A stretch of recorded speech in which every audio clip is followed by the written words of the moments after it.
about joining the meeting. That's I correct. don't see any place to type in. Okay, so in your menu bar under More, there's a box that says Chat. If you click on that, it will bring up a chat box. Okay. All right. And I may be on a different device. Maybe it's the same. I don't see the word more. I simply see the word chat. Chat, okay. With Great. the little bubble. Great. Bubble. And then under the window that says participants, you can also raise your hand. It's funny, I don't see the raise hand button, but you could click yes if you have a question. So you'll see a green circle with a checkbox. If you have a question in which wish to speak, please click the yes button and then we will call on you. So if everyone can just agree to adhere to some rules here, we can keep it orderly and make sure that there's enough time to get everyone's questions in and ask and talk with Glenn. So Glenn, I am going to turn it over to you. Well, thank you, Alyssa. And on behalf of MAA, I want to thank Alyssa for organizing this and, and the MAA for really thinking of what this community wants and needs. I know so many of us are isolated at home, dealing with this new norm that, is uncomfortable, verging on, impossible, but events and activities like this make it a lot more possible, a lot more palatable. And I applaud MAA and Alyssa for getting this going. I'm going to pick up with this as well and start offering some of these myself. So thank you for being an incendiary force. Okay. Glenn, can we just check that everyone can see Glenn on the screen? If someone could please, if you could type into the chat a yes if you can see Glenn. Got a yes from Martina. All right. Thumbnail Glenn only. Okay, you can adjust the size of Glenn by if you move your mouse into the corner of the Glenn screen, you can click and drag him to make him larger. Be careful, buyer beware. Carolyn is not seeing Glenn. Are you seeing the welcome screen, Carolyn?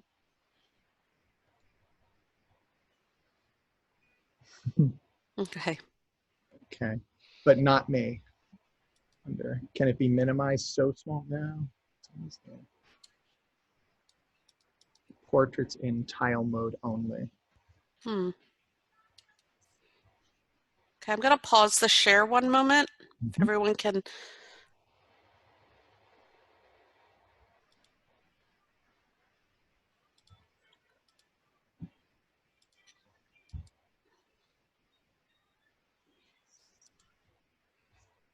Okay.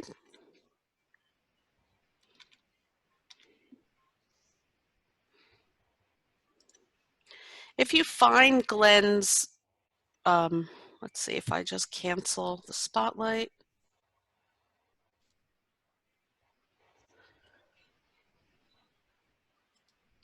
Okay. Okay. So David put some good advice on there that you can change your view to speaker view versus the gallery view, and then you will just see Glenn and the slides. Great.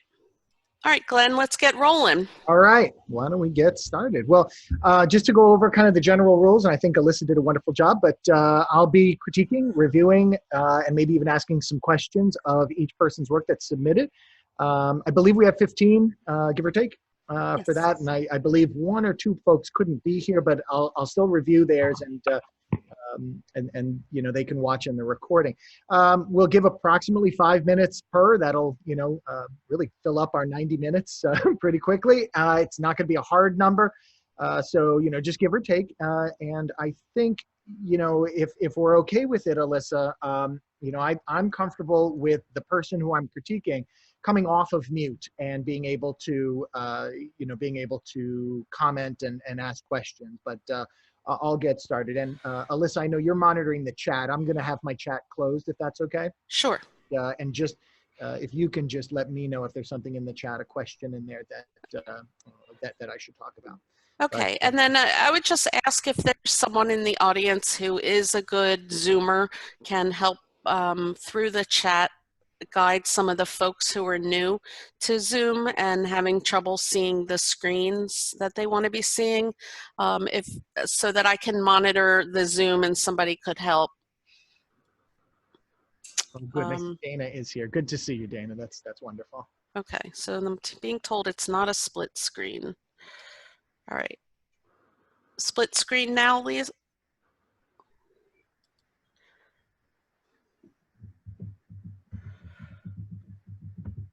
There's still a welcome page.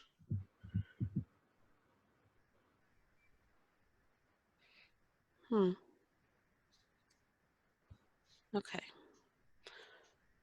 Bear with us one moment, everyone. This is our first ever Zoom. Alyssa, I was just trying to answer somebody because I've been on a couple of Zoom things.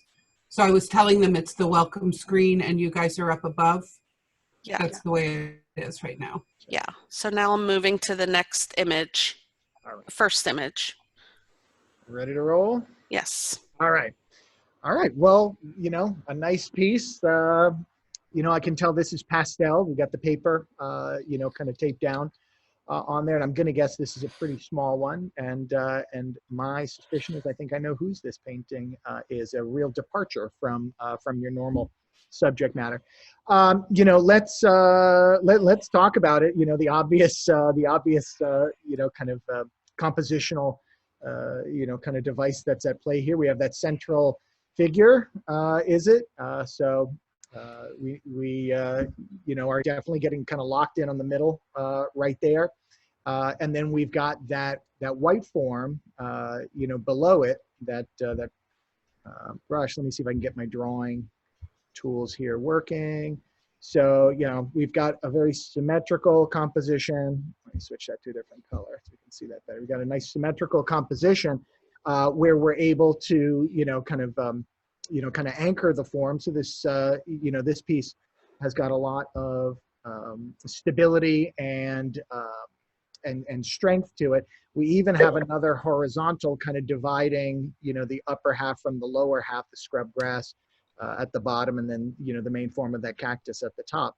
So I think what we're seeing here, you know, to put my psychologist hat on a little bit, hold on, this is a psychologist hat, is that we've got someone who is trying to paint control, stability, and, you know, was this piece started, can I ask, Ellen, was this piece started during the quarantine after the virus? Oh, I've lost the image. Sorry, give me 1 second, please. I'm having a technical issue. All good. And Ellen, you can just come off mute. I can unmute. Can you hear me now? Mm-hmm. Yes, it was. Yeah. And so that's my inclination in reading, you know, initially the picture, you know, is that this is an attempt, and you know, this is why we make art. It's an attempt to speak our personal truth, our voice right now. In times of peace and calm and quiet, you might crave a little excitement, and that would manifest oftentimes in diagonals, kind of zipping us through the composition, you know, going on roller coasters and, you know, eating exotic foods. But in times like this, I think stability is something that we start to crave. And I feel that in the compositional, you know, kind of tendencies of this piece, that, you know, that very stable central figure, and that, again, that division through the hat. Now, that said, you know, I like to kind of get an understanding of why we're making the piece, because that really tells us how we're going to work on the piece. It's not that there's one, you know, trick for everyone. Let's always put things in the middle, or let's never put things in the middle. It is what are our goals. And so with this piece, you know, being about stability and control, you know, and I think we can accept that based on the composition. The next thing that I think we would want to do is we want to add space in terms of that kind of centrality. I'm going to assume that cactus is our surrogate selves. It almost feels like a person with the head on top, you know, of the body, you know, kind of amidst all that grass, kind of, you know, trying to emerge. And so space is going to be the next thing. And I think that's where the piece is really lacking at this point. It feels a little flat. So what would create increased space? Well, I think what we're going to want to do is put in some darker notes down here. I don't know why that says Glen Kessler. I get what you're meaning. Yeah. Darker We're gonna want to put some darker notes, you know, down through here. And what those darks are going to do is they're going to work against the light that you have in some of these lighter elements to pull the space forward. And then conversely, we're going to go kind of the opposite direction into the back. Some of these darker notes right here we'll want to get just a tad lighter, and maybe some on the right side over here, that these will all want to be made just a little bit lighter. And by increasing the contrast in the foreground and decreasing the contrast in the background, you should be able to create a sense of depth. And you know, that will then put our surrogate selves, that cactus, both in the middle left to right, in the middle up and down, and in the middle depth-wise, to give us a sense of stability, you know, in a different dimension. And I think that that's probably what this piece needs to be right now, is just kind of a marshaling of, you know, of our emotions and, you know, like, where are we? What is this new reality that we find ourselves in? And I think that can be calming. I think that can be something that, you know, that really helps you to, you know, find, you know, that new step one, that then you can feel confident kind of going on to step 2, 3, 4, and you know, hopefully at some point we do see diagonals returning into the work. Does anyone have any questions? I can even check the chat, or if anyone wants to come off mute. Ellen, did you have any questions? Well, I felt that it didn't have the right space. So what I did, which might not have been right, is I tried to lighten up the sky in that one place. But so this is going to be, what you said is really helpful, because I felt that it was too flat. Right. Yeah, and I think that I mean, if we want to talk about, you know, you have a bit of a tangent happening. So a tangent is when two forms kind of run into one another. So we've got this form, you know, the edge right there, and it runs right into the division between, you know, between the top there. And so that's going to flatten. We you know, have, and I know this is a compositional device, but I'm not drawing anymore. Why is my annotate not working anymore? Try that one more time. But you've got this line kind of running up, and then it really does just kind of move right into that. So if you want to create space in a picture, you want to avoid doing those things. You want to avoid, you know, lines running through, because what they do is they just remind us as viewers that that this is a flat thing. We're reminded of the essential flatness that this is a drawn line. So what you might want to do is, you know, tip the mountain so that it comes up to here. Okay. All right, or further down. If you do that, though, I mean, you know, you're going to stifle. If you bring it up higher, you're going to stifle the figure. And if you push it down a little lower, then you're going to elevate the figure. Then the figure is going to be more in the clearing, and it'll be a little more proud. And if that comes along with your growing confidence, you know, in this time, then that might be a good way to go. But I'll try it first, what you said about decreasing the values in the background and increasing them, make it darker at the bottom. And it is small, you're right. And I did choose something deliberately totally different than I am used to working on. Not only the medium, but also the size and the subject. And it was all had to do with this. I just had to get down and do something different. I love it. I love it. It was a very good start. And I think that'll probably be it. That's our first 5 minutes. Thank you. Yeah. Any questions from the audience on this image? No? Okay. Shall we move on, Glenn? Yes. And Dora, it is an iconic composition. Well done. All right. Go the right way. Okay. And this is Alexandra's piece. Well, Alexandra, lovely. Is this pen and ink with watercolor? Is that what I'm seeing? tough to make out in digital form. Yeah, she seems to just be on video and doesn't have sound unless Okay. she's dialed in by phone. Alexandra, are you there? Okay. Yeah. I Well, think we can assume yeah. that's what it is, or maybe a little bit of marker in there, possibly those markers that you can blend a little bit. So this piece, is operating in and this is why I think we're going to see this a lot in our conversation today, operating in a very different mode than the previous piece, where the previous piece was trying to imply a more realistic depth. This one is more like in an Asian kind of idea, that floating space, that just kind of the flowers, the sticks, and even these cute little bird icons that are all just kind of floating in an empty space. So my counsel would not be to add a blue background here or something like that.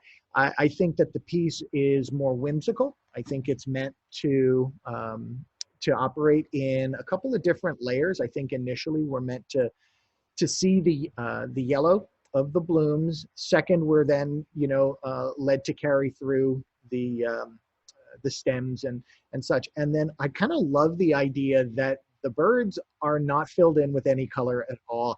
They're out of scale for what we would expect. I mean, unless they're like very far away. But because of the integrity of their line, because of how sharp their lines are, the equal line strength to what we're seeing on the petals of the flower, we're seeing this very flatly, and so they read as tiny birds. They read as actually tiny birds, and again, with them not being filled in, with them not having any light or shadow, like we see. I mean, we really do see the light and the shadow, in as a concern in the picture. So this artist is willing and able to imply light and shadow in a form to create a more believable 3 dimensions. So then when we see these, these flatter aspects, in the birds, I think we're meant to believe in them as something beyond actual birds. So, without knowing you and your work, Alexandra, I wouldn't really know exactly what to guess the birds are, specifically, but I read them as playful. I read them as whimsical, and and I like the way that they mostly circle the composition, which kind of bring our attention back into the center of the flowers. But there are a few of them that are lurking back behind the flowers, and they kind of get seen last. So this is a really funny and just charming picture. This is something I would expect to see maybe in a children's illustration, a children's book illustration, or or something like that, where there's a story to tell and a kind of a really lovely metaphor that might be happening. I feel like I might want a little bit of that backstory here. I think one of the particularly interesting areas I've been puzzling over it is let's see if I can mark again, is this set right here, right? So those 2 birds, I'm reading it as 2 birds. It looks like it's 2 birds just separated a little bit, on the top. And that's the only attempt I can find where you've done that, where you've attempted to play with, a little bit more level of illusionism in the birds, as opposed to them being more silhouetted and just kind of outlined. But that's really, really beautiful. So let's see, we've got some comments in the chat. It's lovely. Spirits, I like that, Kendra. They could be spirits, absolutely. It has that metaphorical kind of a quality to it. I think once we stray outside of the realm of realism, we're then wondering why.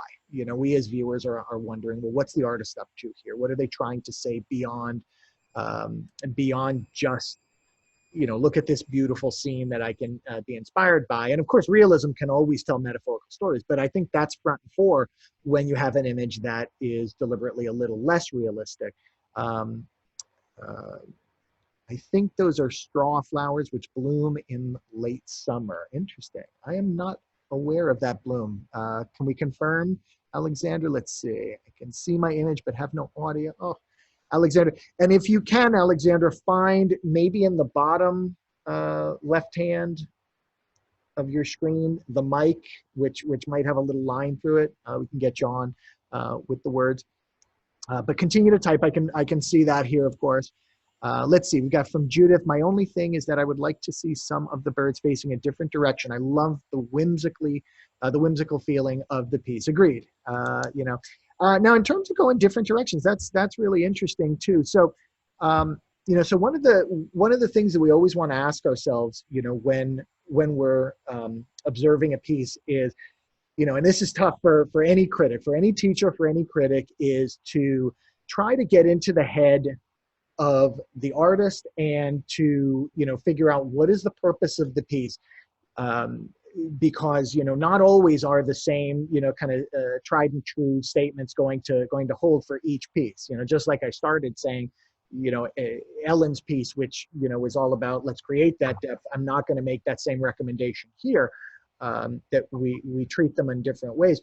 But we want to make sure that we're not, you know, also kind of applying, you know, our own need for balance or imbalance or anything like that. So, you know, so that's an interesting comment. I think it was Judith who said, you know, that they're all kind of looking in that direction. Well, you know, it may be that they are being called into that direction for whatever purpose, that there is something, you know, kind of moving in that direction. I don't know that we're given enough of that yet. I'd love to see that the flowers, you know, maybe are kind of all being pulled in one direction because the sun, and maybe the birds are looking in a different direction or the same direction, you know, that there could be some added tension there. So, you know, not just kind of blanket to say, let's have them, you know, 50% of them look this way and 50% look this way to balance it, but let's have a real understanding of why they're looking primarily that way and how that enhances our understanding and read of the piece. You go back to the chat, see if we got anything there. If there was a colored background, since the birds are clear with just an outline, would it give a different meaning? Yeah, absolutely. You change anything substantial like that, and it's going to change the meaning. And you know, I mean, one of the first things that it would probably do if we started putting backgrounds in is it's then going to engage the background as a spatial element. So then those birds probably wouldn't feel as whimsical. They might actually become a little ominous if they were just these flat, you know, cut out white birds amidst, you know, a kind of an atmospheric blue sky or something like that. You know, then we would really start to become, you know, curious about why are they devoid of dimension? But because there's so much in this picture that doesn't have that dimensionality to it, you know, we don't kind of regard them in that same way. Do I see a tiny microphone? Is that for the critique or is that to help people without audio? We have Alexandra now on audio. Alexandra, can you hear me? Yes, thank you. Okay, And great. Glad you this was could. my painting, so thank you very much. I made it just in time. Okay, wonderful. Did you have any comments that you wanted to react to, or Glenn, did you have any questions for Alexandra? Well, I am curious, Alexandra, you know, is there a reason? I mean, the big question is, what are the birds all about? Are they spirits? Are they whimsical? Is this for a story? Something in your mind? What is it that kind of brought this piece to the state where we see it today? They're whimsical. They're the idea of there and not there, time passing, the idea of spirits. It was euphemistic to put them in because my first concentration and focus were the flowers. So I don't have a stronger answer than that. I'm sorry. That's fine. Yeah. And, you know, I always, try to think about, there's 3 different ways that I know that artists make work. There are people who plan everything out before they even start working on the drawing or the painting. Everything is known, everything is understood in the painting process is the execution of that. And then there are people on the other side of the spectrum who just go. They just kind of look at a blank canvas and just start emoting onto the canvas. And it's valuable for them to then look at what they've done afterwards and try to diagnose, well, why did I make those decisions? How does this, kind of improve or disprove what I was trying to say, in the picture. And then, there's most of us somewhere in the middle who do a little bit of planning. You might have been attracted by the flower, and then you let yourself just go. And those birds, which might have in your source image, or I'm assuming a source image, that they might have been in the picture in the background, fully realized in dimensional space, and then you made the decision to only keep their outlines, and those outlines left undeveloped and unresolved then take on this whole other meaning. And that's what all of us are kind of, I think, really being struck by with this piece, is that whimsical, playful, and sometimes possibly even a little haunting, kind of quality to them. So it's a charming piece. I like it. And Thank you. thank you. All right, good. We went a little long on that one, and we will probably go longer on some at the beginning as I get some big concepts out, and then I can just kind of refer back to those concepts in later pieces, if that's okay with everyone. So don't love it or hate it if we go, above or below exactly 5 minutes. We'll just kind of let this thing go as long as it needs to, okay? Great. All right. Okay, this is Tony Tui's piece. Beautiful, Tony.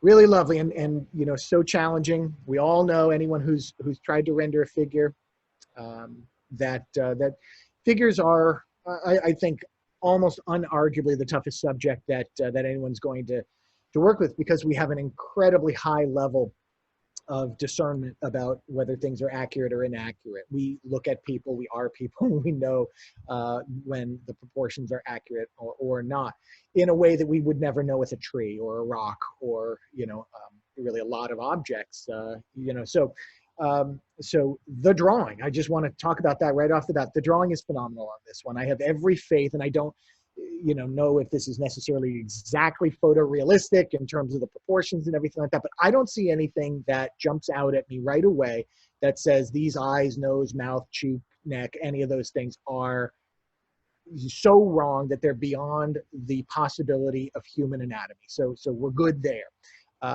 In terms of, the likeness and the accuracy and stuff like that, I really need to see a source image or the actual person next to it to know. But it does really look excellent. Sight unseen. The second big point would be then color, and here again, I think we're seeing excellent use of. I'm assuming this is pastel again, dry pastel again. So another tough medium to work with, and tough to get those colors mixed. Now, you've done a smart thing, I think, Tony, with pastels and skin, and that is to stay within a family of maybe 3 or 4, 5 colors, and that's about it.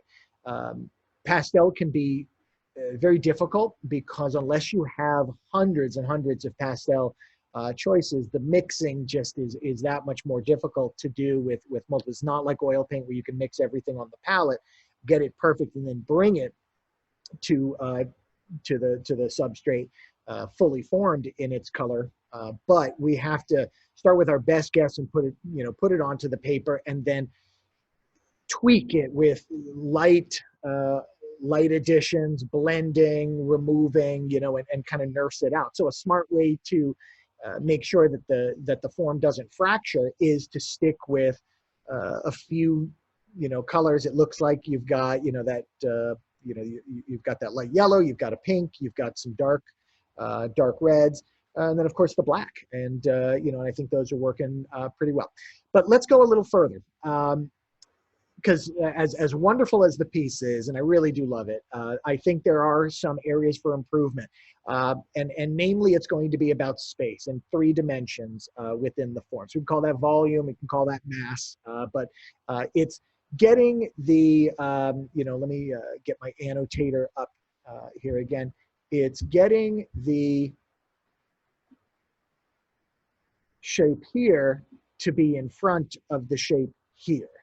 It's getting, it's getting this forehead to read as round and kind of moving back in space.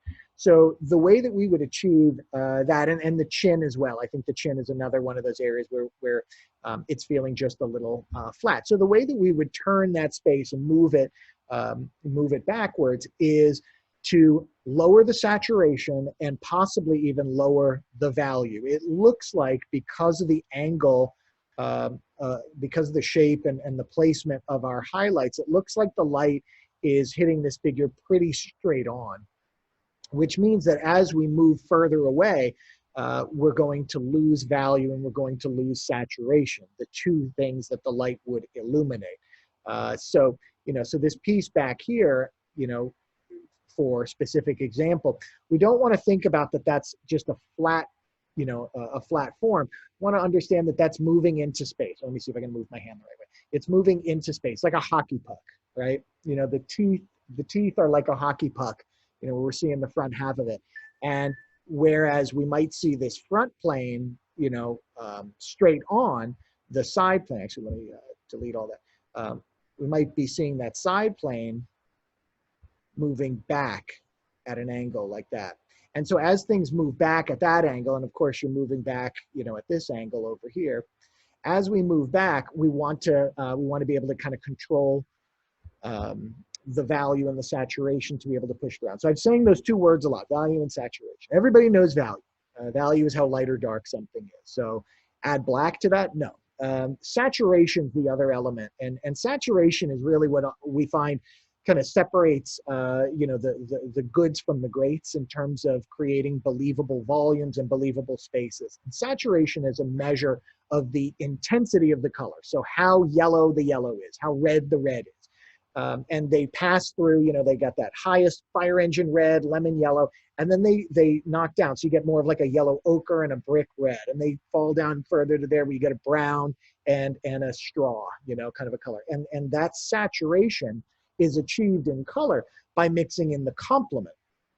So if we're working primarily in this yellow and orange palette on this figure, then we're going to need the other side of the color spectrum, blue and purple, to be able to mix that in to that little piece on the on the far side of the nose and the far side of the chin and the far side of the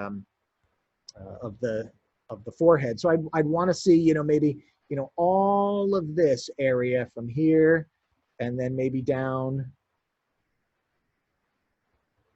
through there.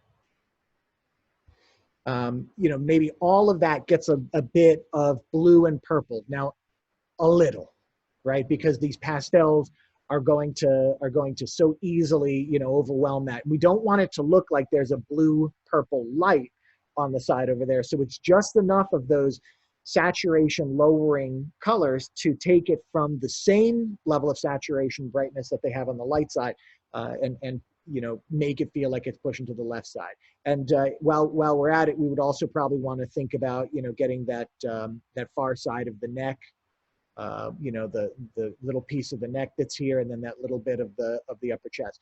And I think we could probably say the same thing for the clothing, that this piece of clothing, on the far side over here really punches too far forward. It feels as close as this or maybe even closer. And so we would want to lower the saturation and possibly drop the value over there as well. So this is a blue to blue-green. So in the chat, what's going to be the complement to the blue-green? What's going to be the color that she's going to want to mix into that blue-green to quiet that down? I'll wait for it, got a chat. Waiting. I know I have some of my students on here. Sorry, Glenn, I don't think it was clear. You were asking the chat participants. They did it. Okay, Yeah. great. Yeah. So yes, if we're looking at a blue-green, then we're our complement is going to be the complement of blue, complement of blue, complement of green, orange, orange, red, orange, orange, red. We would want to go with anything other than that, and you're going to shift the hue. And anything other than that, you know, I saw an orange, yellow. Well, that's going to push it a little too green. You know, if you went a little too red, then it would get a little too purple. But you know, kind of finding that balance, you know, and again, that's just lowering the saturation. And most of the time, adding those saturation lowering colors is going to have the effect of darkening the value. Not always yellow. When we add yellow to purple, we're lightening the value, but most of the time, those complementary colors do have the extra effect of darkening the value, which in this case is going to work for us as we're turning away from the light. Good. Yes, and Ellen, with the pastel, you put it lightly on top and then blend. So if we put purple and blue on top of the face, if we put the orange and the and the red on top of the blue, we're going to see that. Because that's the last mark that went on, we're going to see it first. So we would either need to blend if you are an artist who's comfortable putting your finger on a pastel, and I know certain pastel artists, that's taboo. I'm not one of those. I happen to love blending the pastels. But if you either blended it with your hand or later came back over top of that with more of the blue on the shirt, more of the yellow on the face, then you would get, you know, the complement to get buried underneath the new overlapping color. And that may be, Tony and others, a strategy. If you know that you want to turn the form, don't start by saying, okay, this figure is all yellow. You know, let's start to say, okay, the yellowest moments are on the near cheek. I'm going to deliberately put purple on the far cheek so that later I can bring that yellow on top. And in just 2 passes, complement and then true color, I can achieve that you know, creation of the mass of the form. Instead of yellow everywhere, okay, now purple, okay, back again with the yellow. Sound good? All right, why don't we move on? Thank you, Tony. Okay, and this is Mari Craig's piece. Hi, Mari. Hi, Mari, how you doing?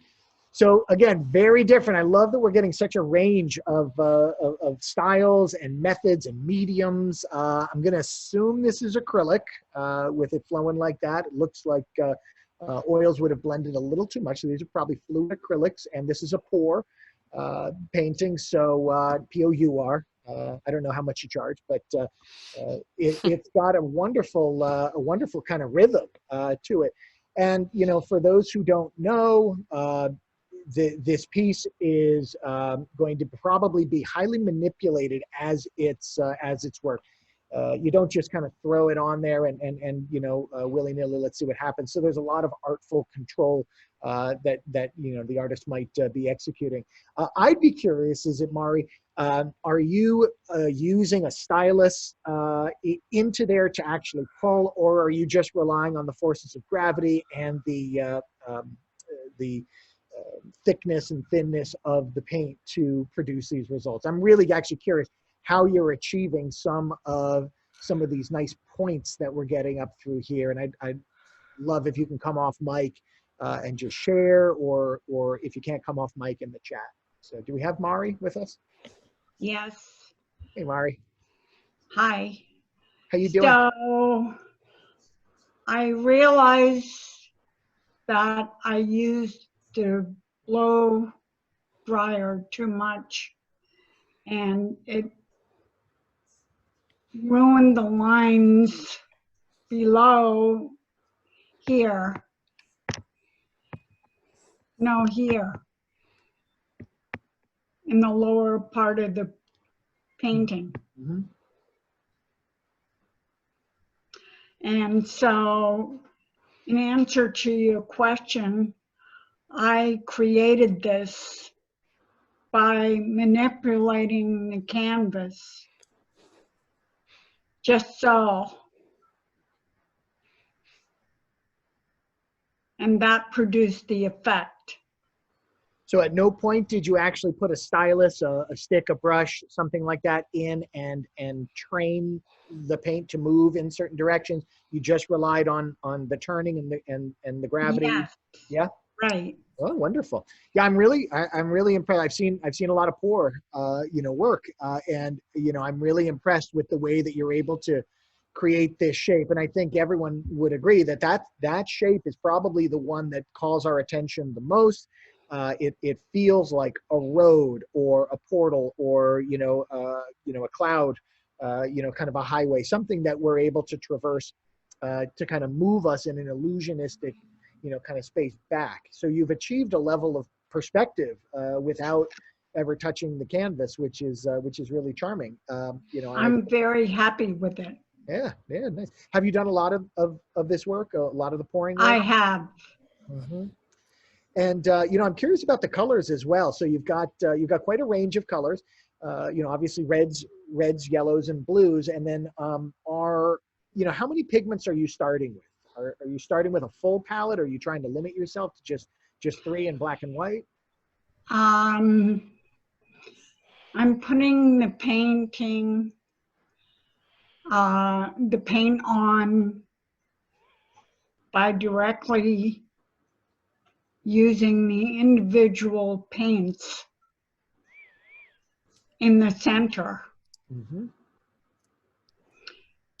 Does that answer your question? How many tubes of paint would you have used for how many different colors? Approximately, I can't guess. A lot. A lot. Okay. That's what I was trying to wonder, is how much of the mixing. So there are some really lovely pinks that we're seeing down through here, and there's some nice purples and greens.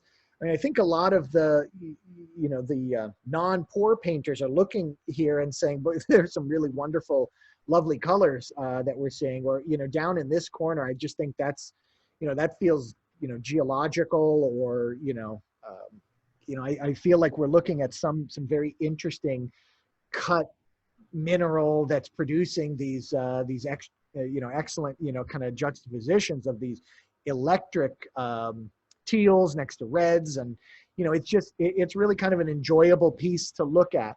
The part of the piece for me that's maybe not as interesting are these tendrils over at the left here, this squid form. Now I might love that in a different piece, but in this piece, and maybe I'll include its upper portion as well, I would love to see that becoming kind of a biomorphic form in another piece.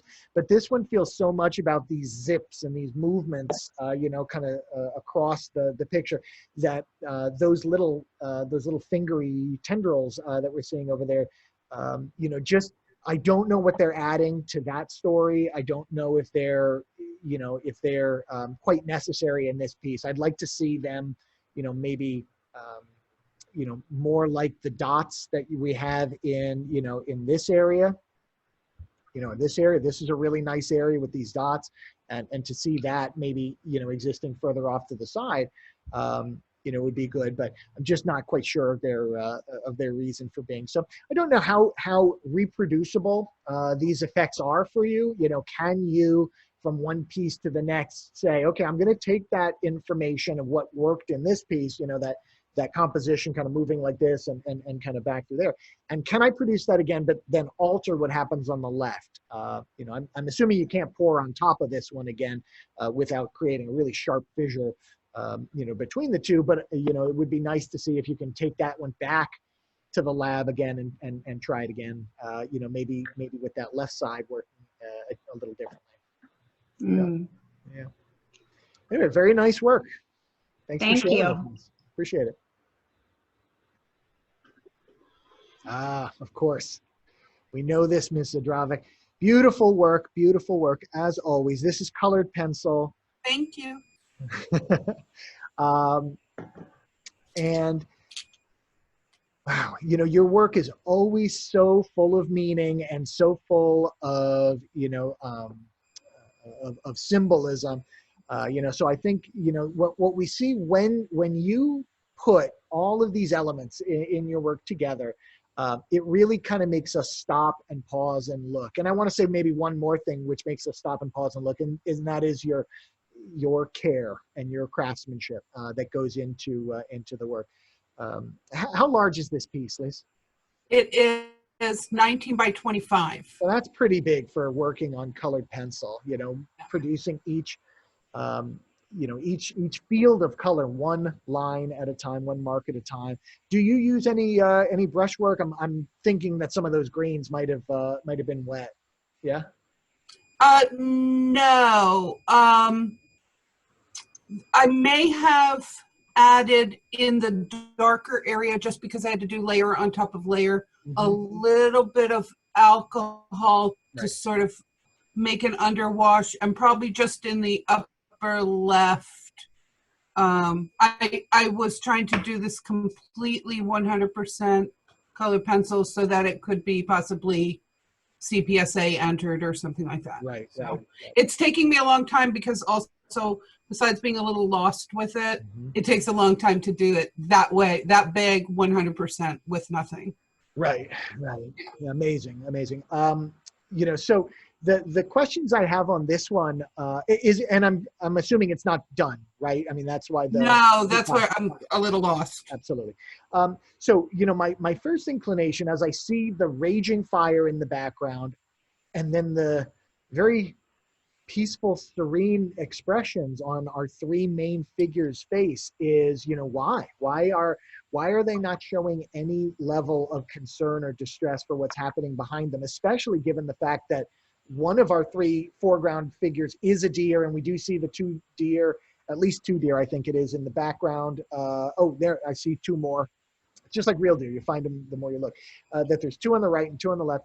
And we assume that the deer, that they live in the woods that are now ablaze. And so I would maybe think, if I'm looking for some direction here, I would ask, about the expressions in the faces. And, I don't know. I know that's not an easy request. I mean, of all the things that Glenn could have said, like, that's the worst one, right?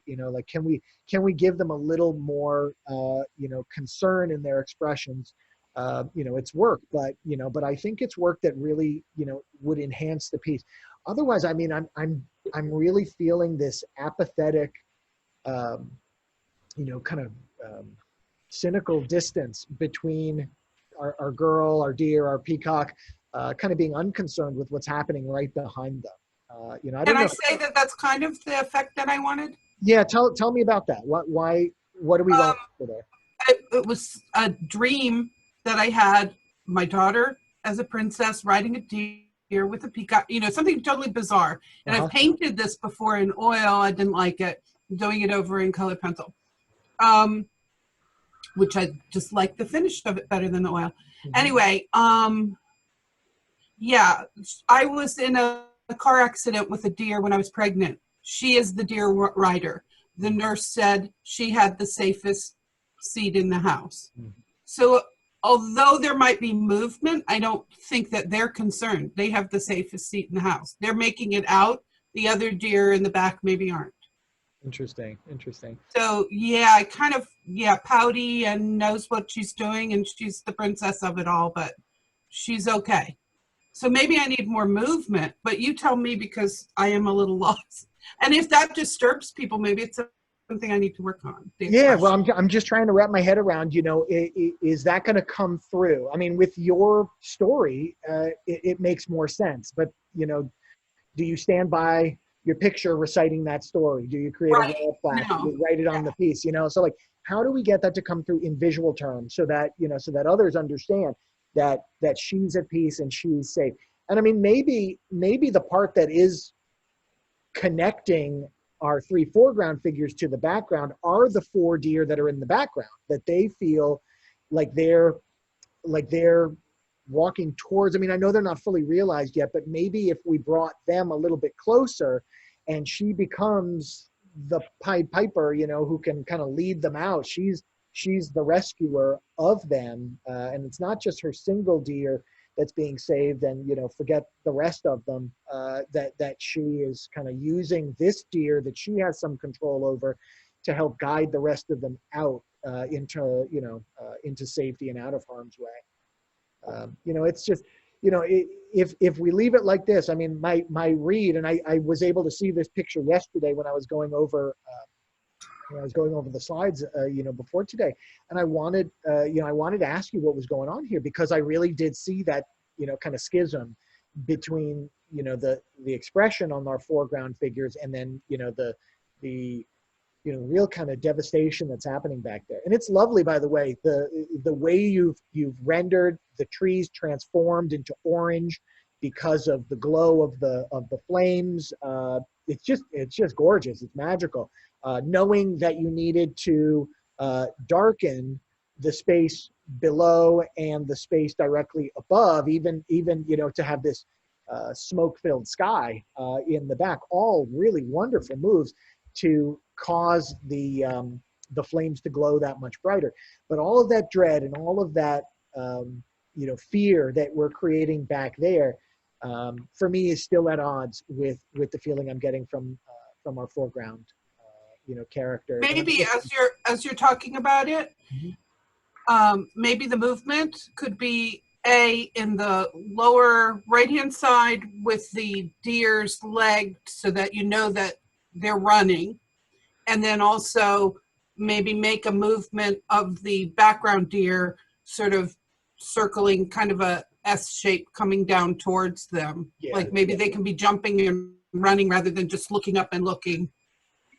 Yeah, absolutely. I think that would be an interesting story that I'd like to see, where perhaps what we're seeing in a line of deer from the forest up to the front is a transformation in mood from chaos and fear to calm and safety. And that might be a really beautiful way to kind of say that we're free from, from the fear, we're far enough away from it.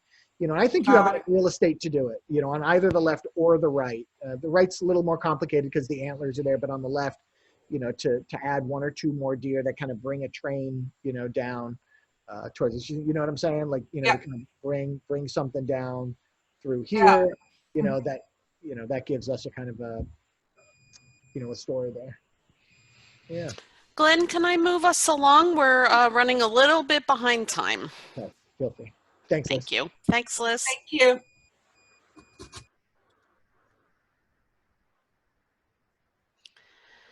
Okay, and this is Barbara.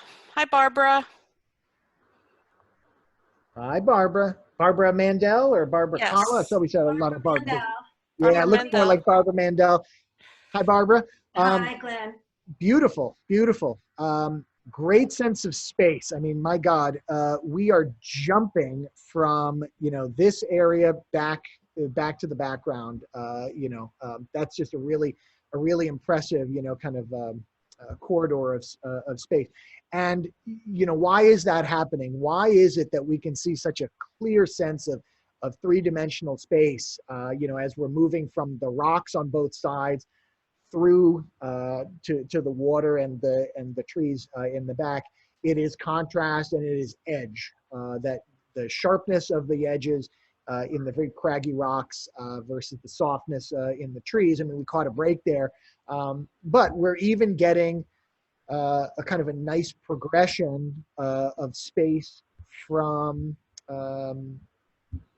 from this tree back to this tree, back to this area back there. And how is that happening? Same story.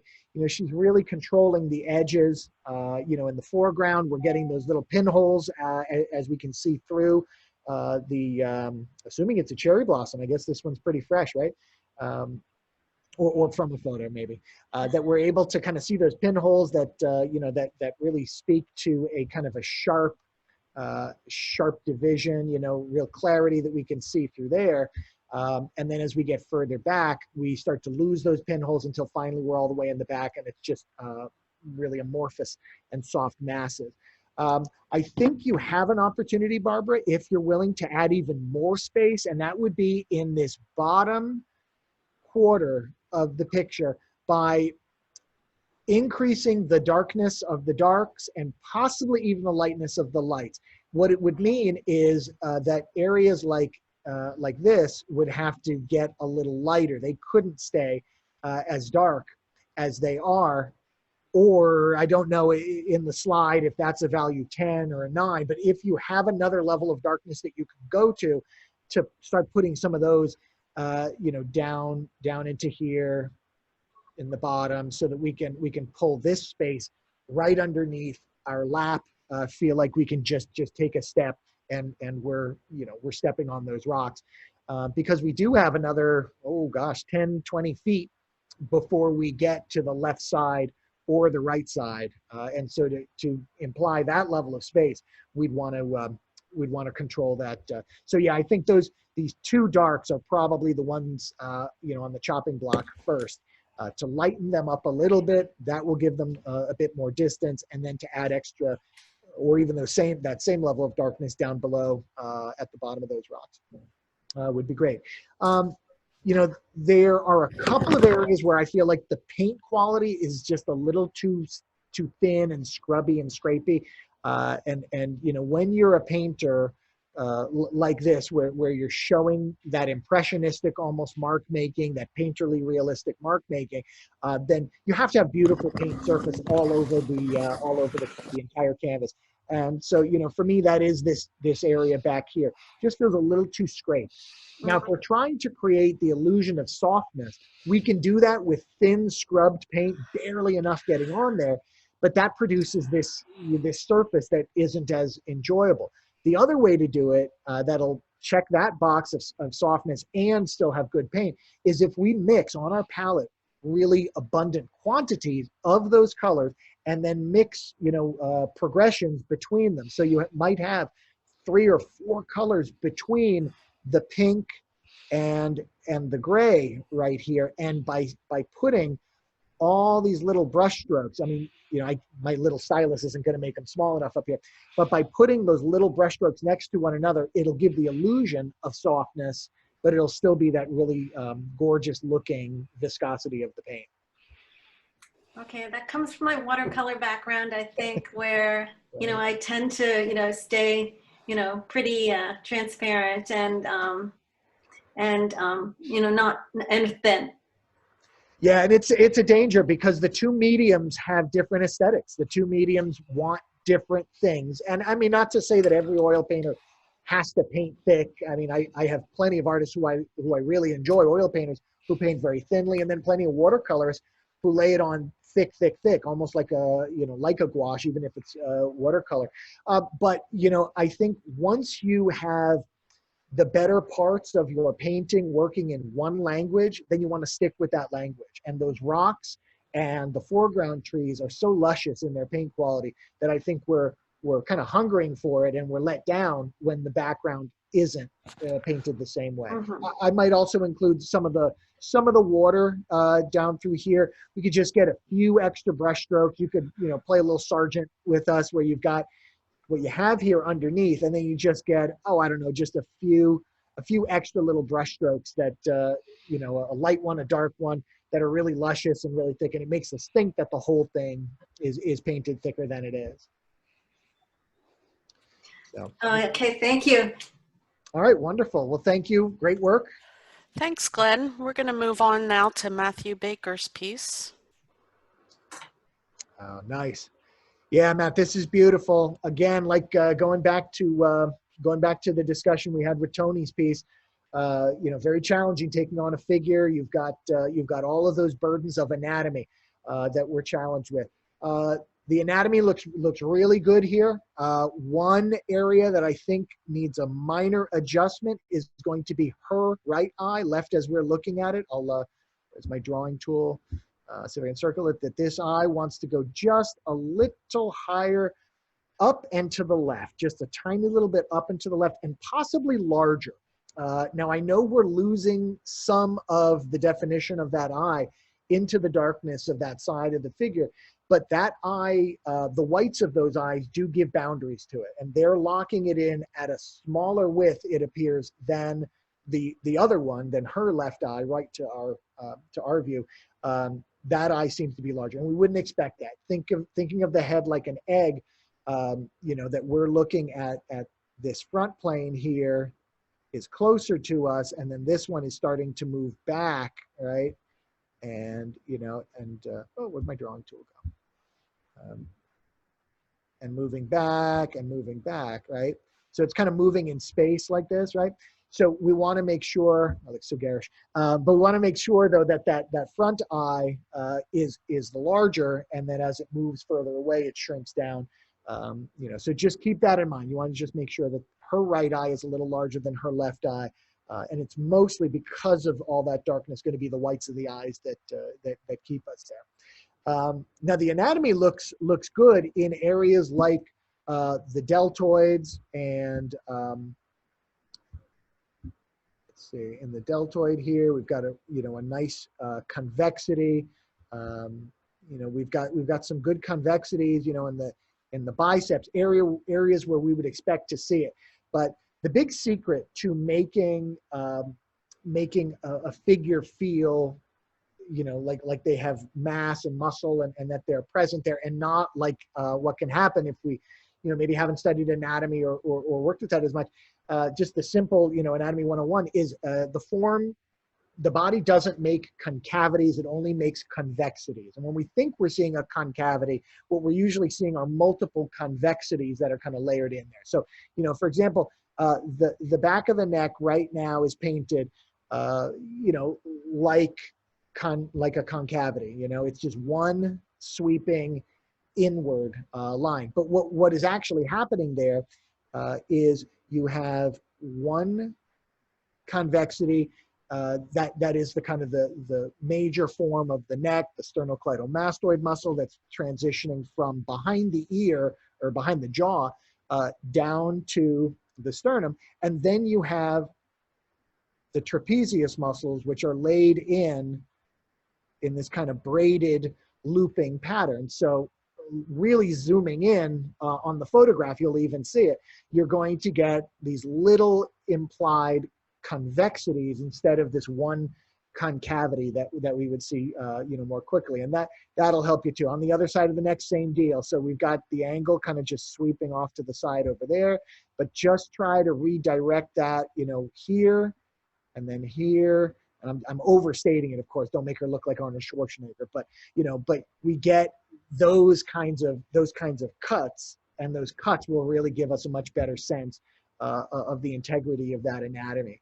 You know, we can look for that at any point of intersection where, you know, in the armpit, we're looking for that, you know, where the pectoralis major muscle comes out and inserts over top, you know, of the deltoid and the bicep beneath, or where we've got, you know, something in, let's see, we've got, you know, the bicep over on the other side into here. Just try to look for these overlaps. They're subtle indications. If you can just extend a little bit of a dark line, if you can, you know, kind of move, you know, just move a couple of little maneuvers around, you're going to add such integrity to that form. And, you know, I'll just put a quick plug in here for, we just had Roberto Asti come to town. Roberto Asti is the world's really best artistic anatomy teacher, and you know, he offers online learning, online videos. You get his book, and then you can do these online videos, and it can really enhance your ability to understand anatomy in a simpler way. You know, so you know, I'd throw that out there. It's hard to find anatomy classes, but that's a great way to do it. Any other comments from there? Yeah, the background is phenomenal. The background is ridiculously good. There's nothing to do there, and I love the juxtaposition of our sweet little ballerina. You know, she's young and you know, her soft form, her strong yet soft form, unblemished form, against this, you know, philanthropic background that's just been weathered and you know, kind of put together, you know, shanty style. It's you know, pretty amazing background.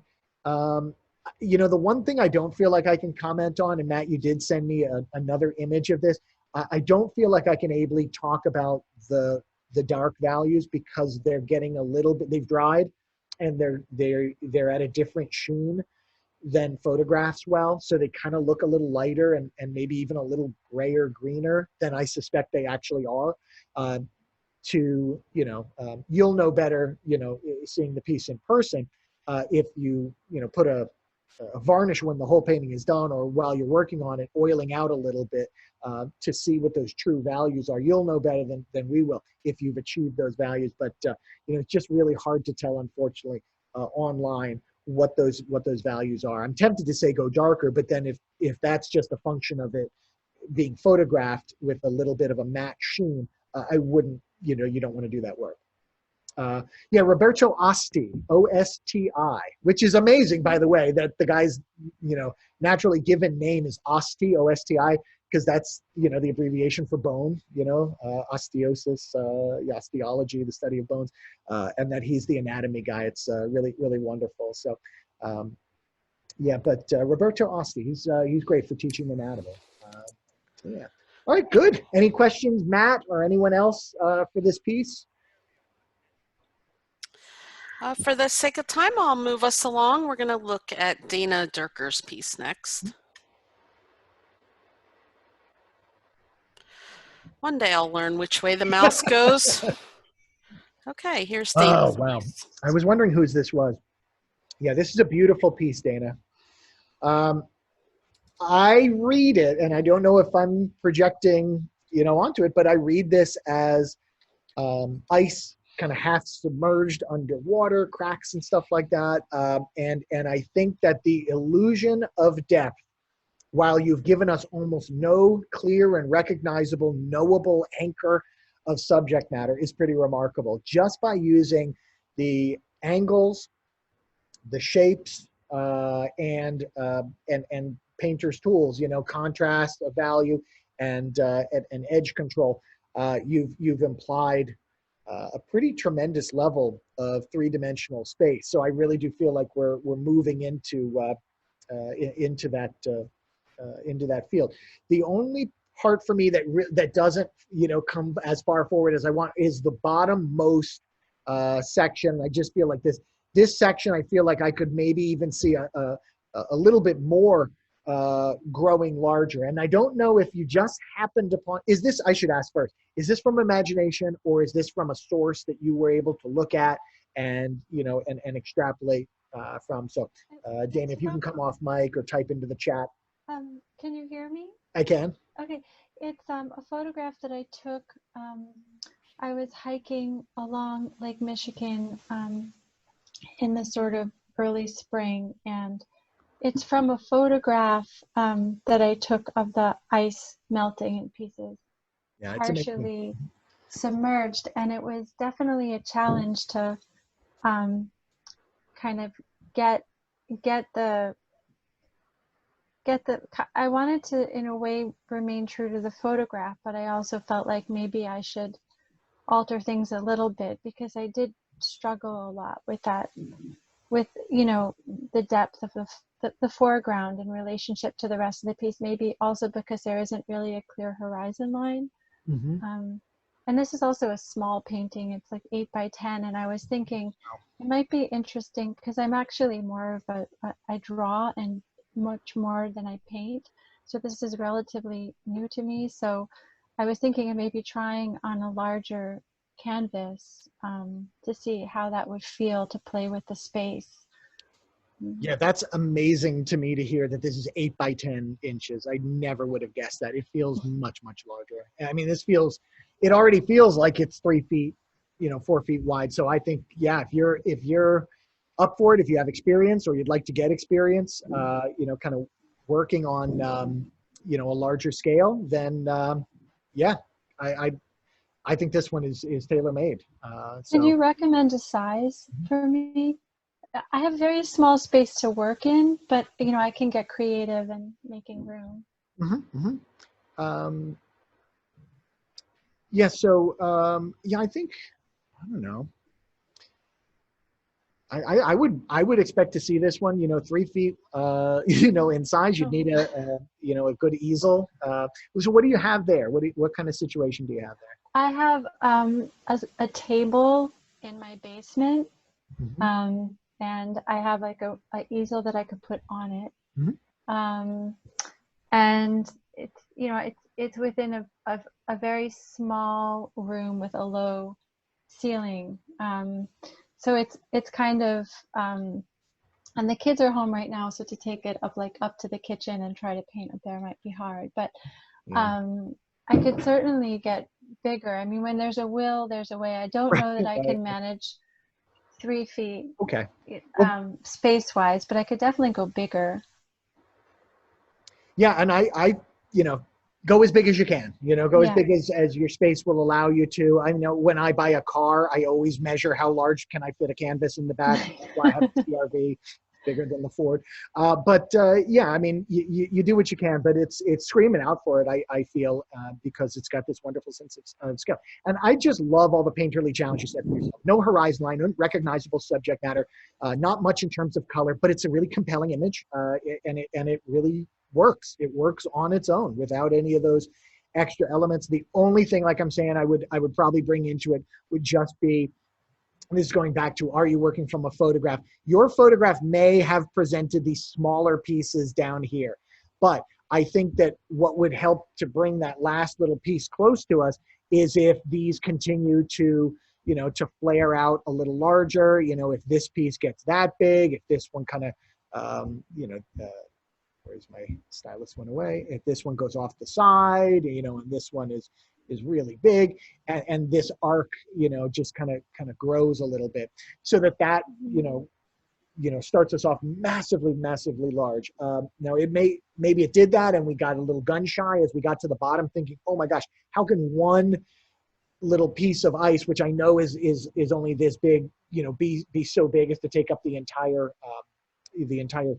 field. But I mean, that happens. I mean, if we, you know, a finger, you know, if I put this close enough, I mean, that finger is as big as my head, right? Right.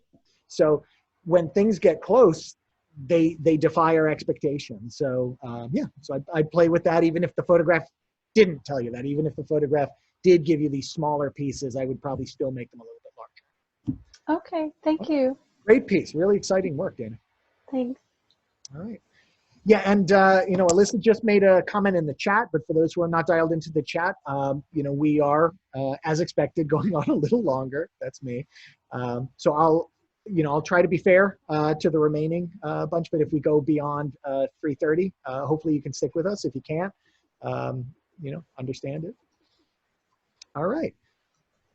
This is Jean. So this another challenging one, you know, animals, you know, architecture, you know, right after figures. Those are going to be our top level of challenge.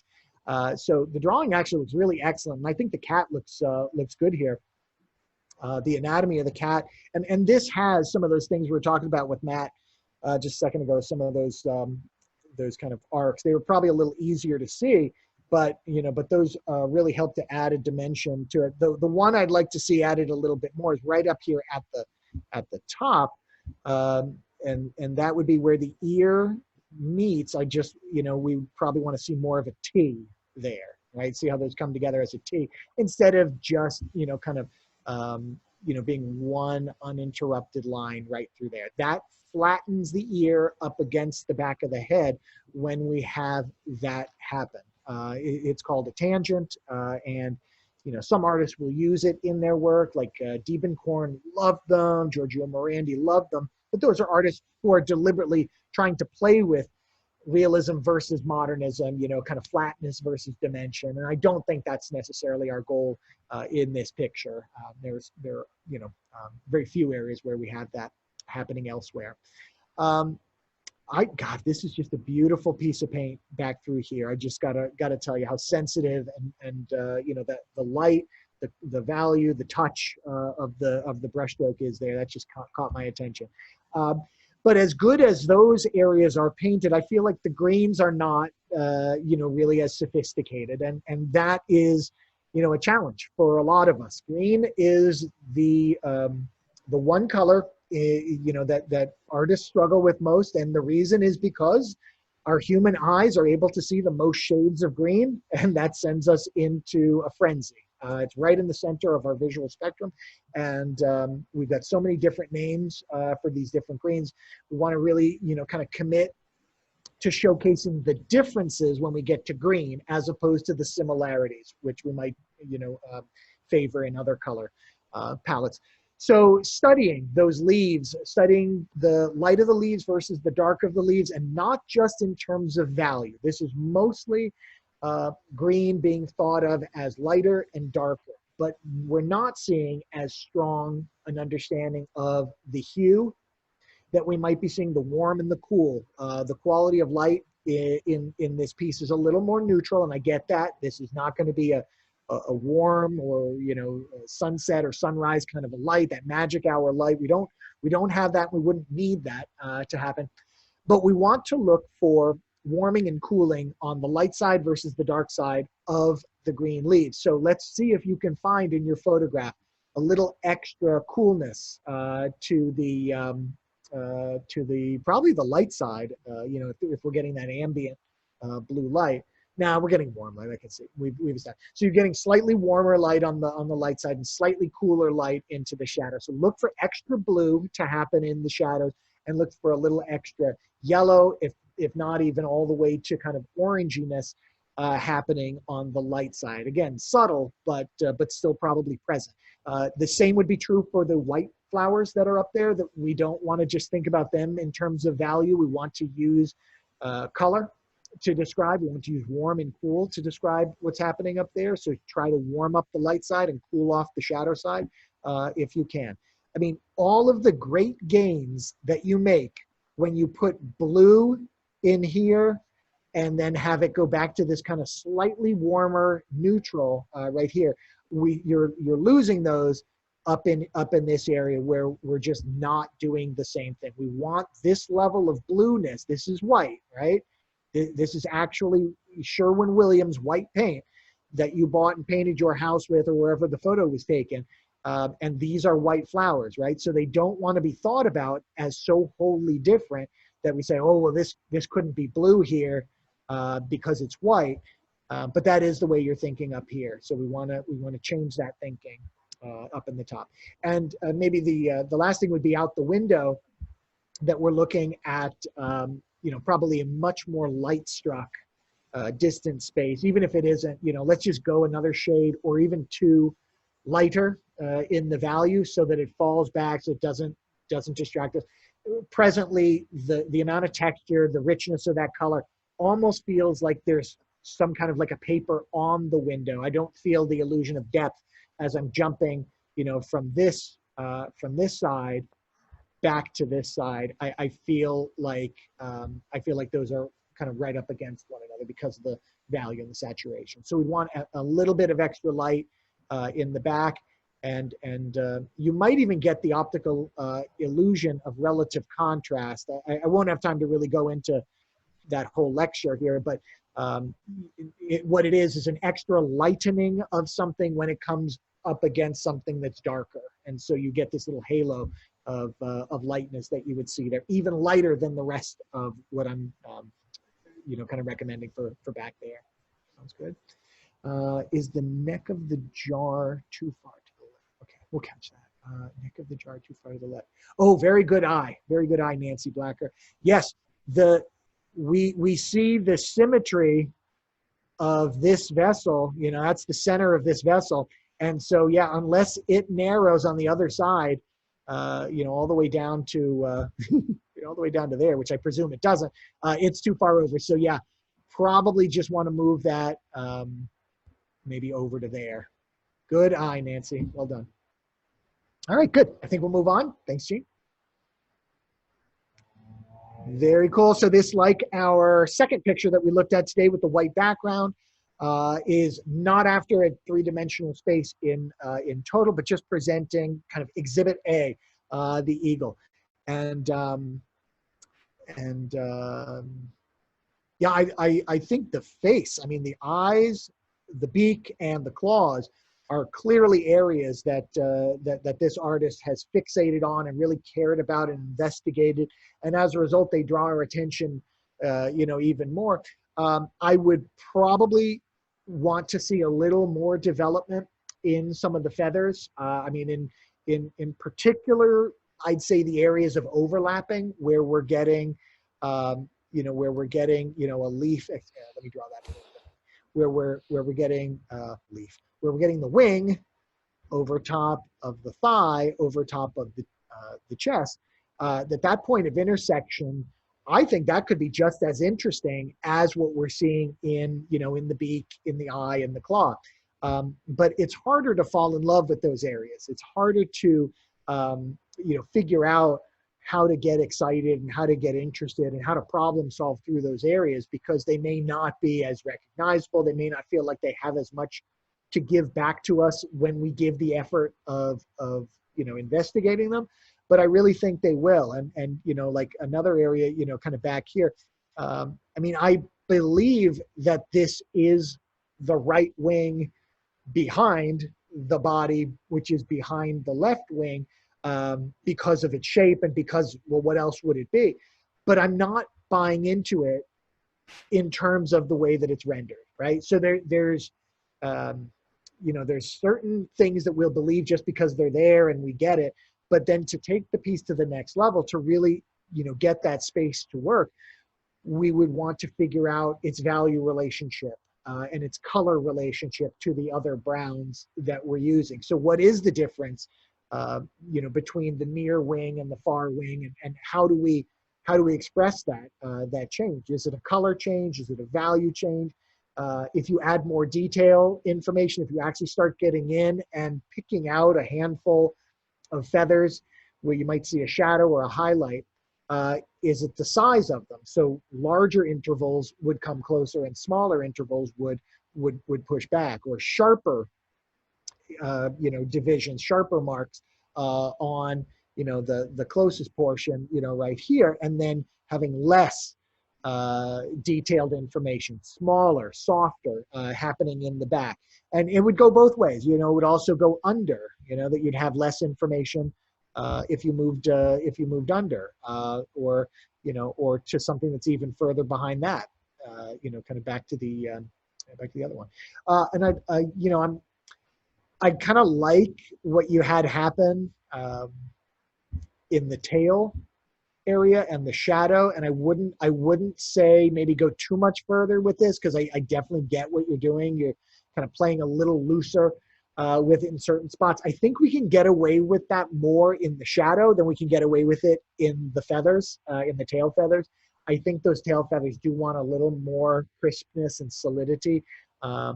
Otherwise, we start to get some very odd spatial jumps where we have a head that's close, and then a neck that's mid-space, and then a body that's far. Again, not because we can't understand that you drew a continuous line and it's an eagle, but visually the way that it's working. And that's what is going to make the piece go from okay to good to great, is the more of those kind of boxes we can check. Now, just to kind of take the 10,000 foot view, am I arguing always for higher level of realism? No, it is just the same with Barbara Mandel's piece. Once you establish what the painting is going to be about, you want to be consistent. You want to speak that same language.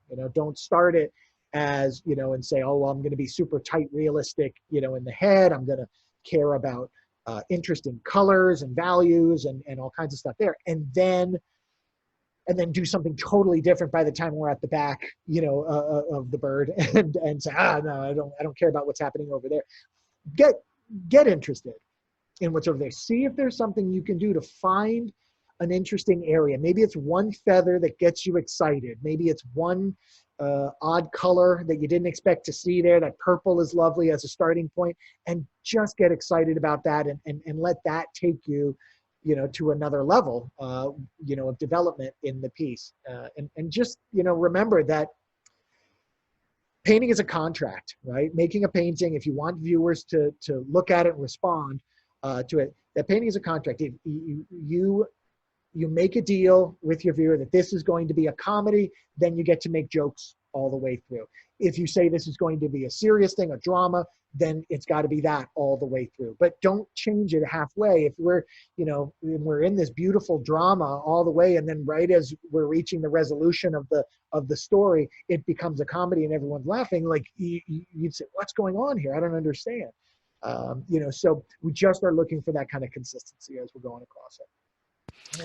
Marty, the artist, had to drop off because of some technical issues, but she said thank you, and she would catch the recording. Sounds good. Glad you're doing that. That's wonderful for all of us. You're welcome. We're going to move on to Judith's painting. Hi, Judith. Hey, Judith.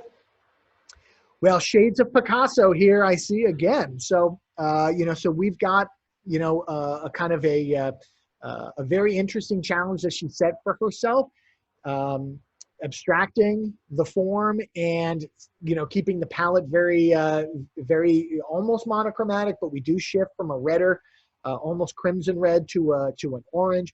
It looks like the eyes have a little bit of blue in them, and that may be the only exceptional moment when we get a cool in this picture. So this piece, I would have to ask a lot of questions, maybe to get started on a piece like this. So Judith, if you're still with us, yeah, I see you're still with us. If you want to come off mic, the first thing I would wonder is, where did you get your idea to work on this image from? Is this from a live model, a photograph, from a Picasso piece, and what is the reason for some of the choices that we're seeing here? Are you with us, Judith? The piece actually was part of a series, starting with the model who was in this big poofy sleeve dress, and we were to slowly move it into an abstract feeling, monochromatic. The background was the wall of the classroom. I did this a long time ago. I chose reds because I was furious with the teacher at the time. That's a whole other story. The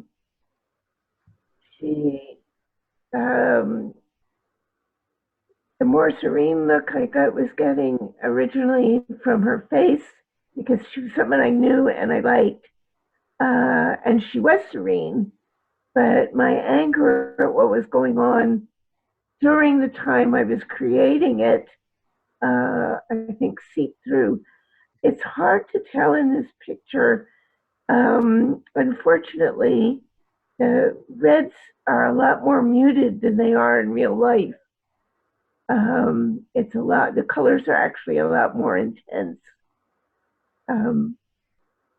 But we were taking it, the picture was taken under less than ideal circumstances in terms of getting the image. So. Yeah, well, I mean, we can see the shape, we can see the form, and I think we get the idea that it is a very red picture.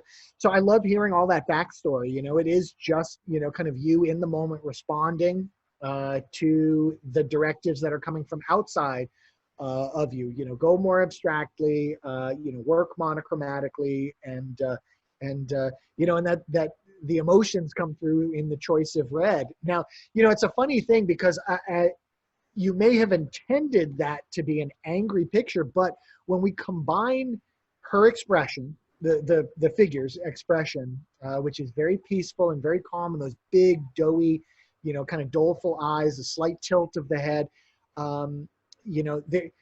it takes on a slightly different character than that just burning anger that probably precipitated the choice of the red. So it's kind of this interesting balance between a calm form, central, like we talked about with Ellen's, balanced and central and kind of anchored inside of the composition, but then the color is pushing such heat at us. So I think it's a much more complex and and complicated piece in the end than perhaps even maybe you were even aware of when you were working on it, that it was just this outpouring of emotion. And I mean, just for argument's sake, if you really wanted to show even more pulsing anger, zoom in a little tighter. If the composition is tighter, let me just draw a quick quick kind of box around. I think this will work, but let me see if that'll hold. Now, I'm even going to go closer than that. I didn't understand your last statement. Yeah, so if that was the composition, I don't know if you can imagine, put your hands up or something like that. If you can imagine, if that's the composition and then you have all that heat, the asymmetry, the uncomfortability of, the head getting chopped off, has more aggressiveness, and it is just by cropping in tighter that the figure is closer, and then therefore more aggressive, right? Like, this is really uncomfortable when I get this close, right? As opposed to back here. So, this safe, there's a kind of a balanced quality, that you're measuring those emotions, and that's a tool that an artist, can have, and I would call this. I have broken down compositional formats into 5 families, and I would put this in the iconic format currently, which is what we see: portraiture and anything that's kind of symmetrical and balanced, and it's meant to be, that you wouldn't want a portrait and you're way out here. That would not be a very good portrait. You want the portrait, center. But then other imagery, which is much more kind of aggressive and all over, kind of cropped and stuff like that. This is modern, right? And modern is always a little bit more edgy and a little bit more dramatic and kind of in your face. And that's where those emotions that, that you're having with that red might even be able to come through a little stronger. Maybe just one more thing is, I'm seeing 2 different reds. I'm seeing the orange red and I'm seeing the more crimson red, but I'm not exactly sure why each one is where it is, right? It doesn't seem to follow a consistent light pattern, a light shadow pattern. It doesn't necessarily follow the subject matter, it's like sometimes mostly the skin is in the purple, and we can hold on to that. But then there are moments where the purple shows up again in places where we wouldn't expect, outside of the form, and then the big ruff on her right sleeve. So I'm not exactly sure how you're using, the temperature shift from the orange to the purple of those reds there. But that's something that you might want to look at. Obviously, you're a fan of Picasso's, probably Matisse as well. Look for the ways that they use, when they limit their palette, look for the ways that they use similar relationships between colors, warmer and cooler versions even of the same color. Even once you kind of jettison the idea that you have to provide naturalistic colors, there still needs to be some system in place to help us to understand what it is that you're saying. And if there's too many, if you change too many of the variables, then we just get lost. And I feel like a little bit that's what's happening here. Like, the drawing is excellent. I love the abstraction of the forms, but I'm not understanding the color choices quite yet, beyond just the mood of red. So something to build on. All right. I think we'll move on to our next one. Thank you, Judith. Okay, this is Sharon Doyle's piece. Nice. Thank you, Sharon. Another iconic picture. Sharon, can I ask you the same question I asked Ellen? Is this piece recent? Has this piece been worked on since the virus outbreak? And Sharon, if you want to come off mic, you're just in the bottom left-hand corner. I don't see Sharon on. No? Okay. Sharon, are you there? Okay. Okay. Well, the obvious question for the same reason, a very balanced, iconic composition, that mass right through the center, the horizon line right through the center, and this gives me an opportunity to do one of my favorite talks, which I always love to do, which is that putting things in the center is not a bad thing. Putting the horizon line directly in the center is not a cardinal sin, an artistic cardinal sin. That's foolishness. Constable, John Constable, one of the greatest landscape painters of all time, consistently would put his horizon line in the middle, because the horizon line is a way to speak about the balance between heaven and earth, between celestial and terrestrial. And if you want to speak about how glorious the world is, and we shouldn't pay attention to much here on earth. It's all about heavenly endeavors and spiritual endeavors. Put a low horizon line, absolutely. Put it down at the bottom. Look at Baroque landscape painter Jacob van Ruysdael, perfect example. A horizon line never creeps up above about 1/5. From the bottom. If you want to speak about our time here on earth is all we've got, there ain't nothing happening after, put a high horizon line. Look at Courbet, who will oftentimes be looking down or just have an almost ironic amount of sky just peeking in from the top. His Stonebreakers, for example, comes to mind. Old and Young Man, you know, the journey of a lifetime here on Earth. You know, you live and then that's it. So putting the horizon line in the middle is about balance, is about harmony between those two aspects. And an artist like Constable was at peace with, you know, heaven and earth, and you know, and you know, was fairly religious, but also understood that his time on the planet was of value too.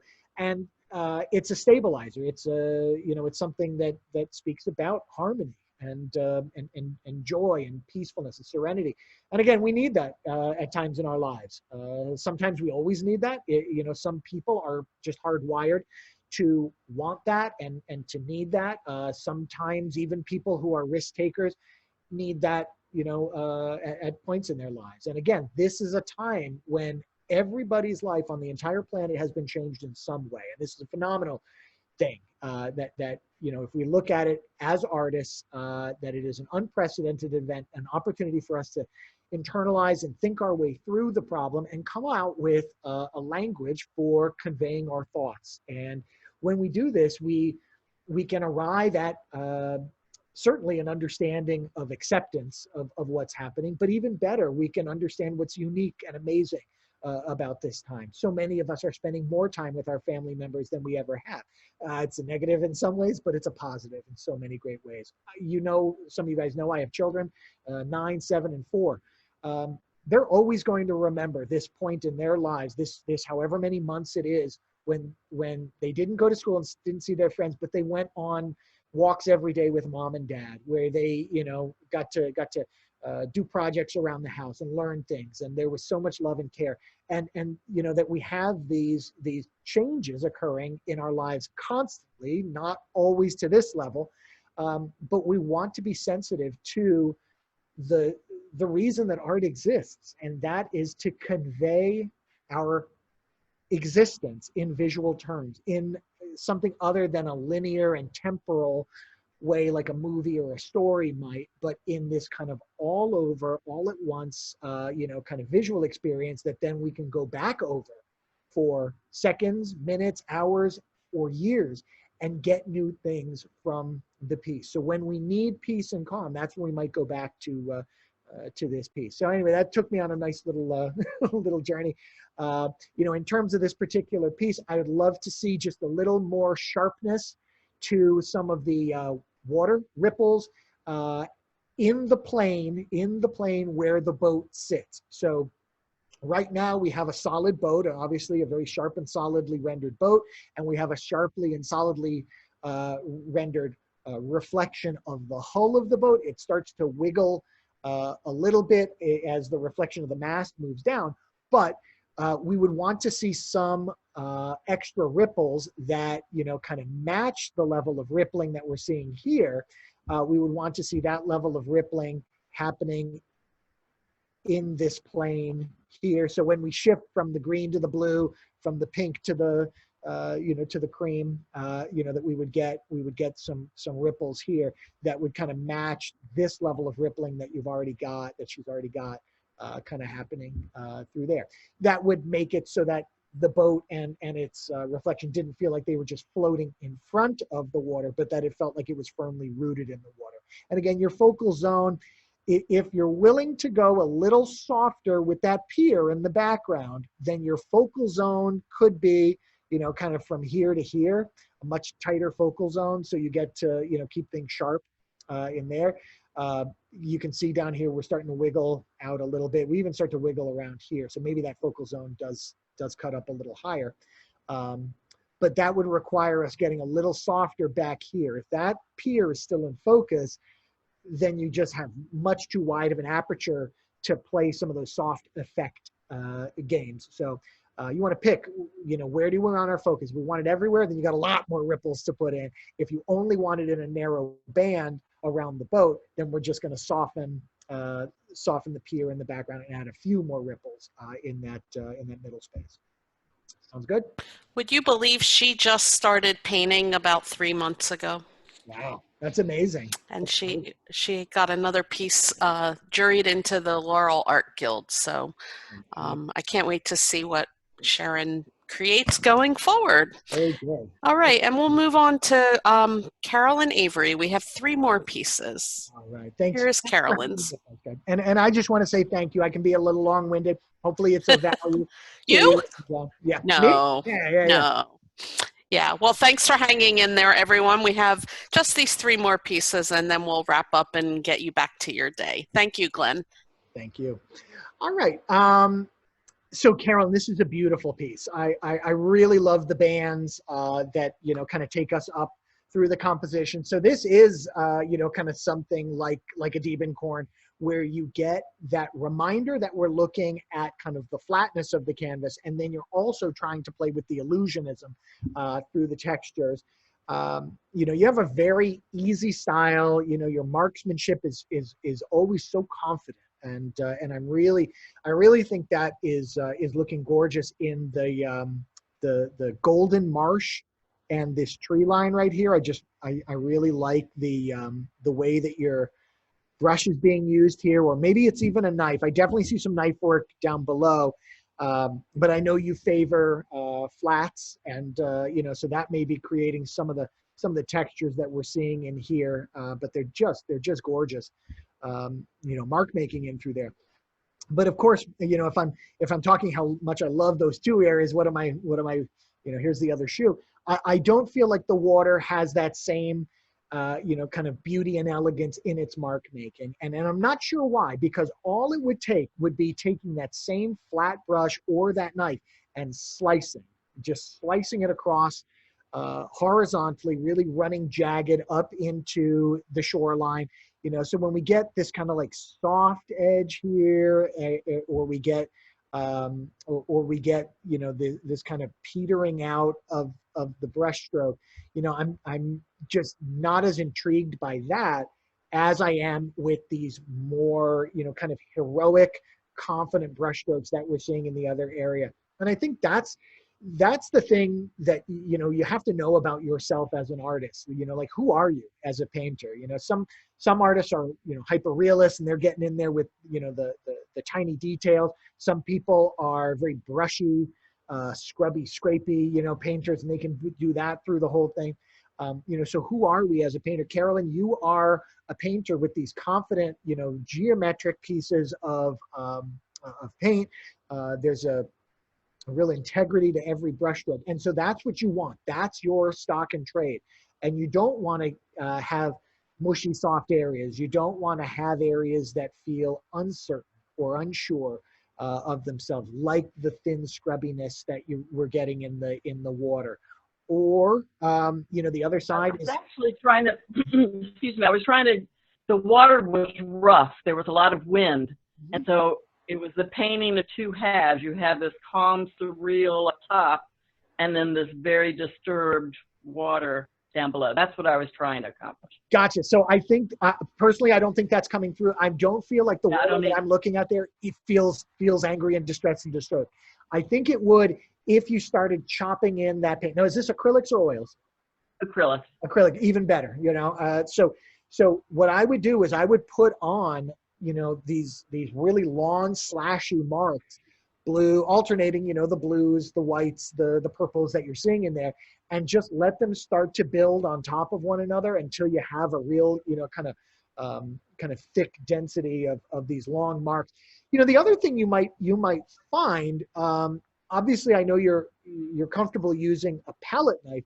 Have you ever used like a bigger, you know, like Home Depot kind of a trowel, like, you know, 8 inches wide, something like that to put on? No, I definitely haven't.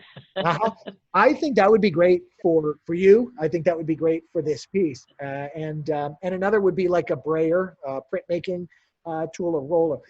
The couple of artists that really come to mind who use that to great effect is Jeremy Mann. I don't know if you're familiar with Jeremy Mann's cityscapes in particular, where he is using, and that's M-A-N-N.